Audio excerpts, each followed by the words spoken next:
So let's start the final section, which is called the foundations.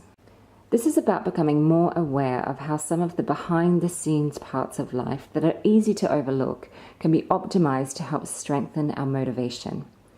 So we'll quickly look at 3 areas here: food, sleep, and inner barriers. Let's start with food. Studies have proven that low blood glucose levels dramatically impact our ability to exert self-control. What we know is that the brain needs a great deal of energy in the form of glucose to function, and using willpower, which, as you recall, stems from a very specific part of our brain, places a particularly heavy burden on this energy supply.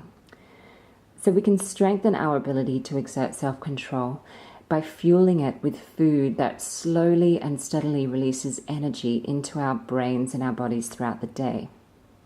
The best foods for this are fresh fruits and vegetables.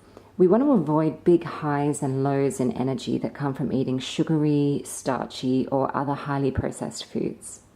What I do here personally is make sure before I do exercises in the morning, I've had something like a fresh fruit smoothie, and I always snack on some fruit like an apple before I go into the clinic session. And I'm especially careful to make sure that my daughter does the same. I would never expect her to put in a decent effort with her therapy exercises if she's low on fuel.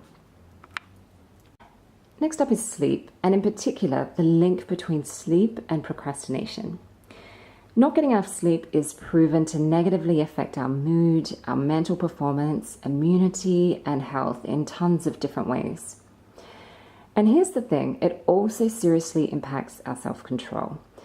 And in studies done on procrastination, being too tired is one of the most common reasons people give for putting off the things that they know are good for them.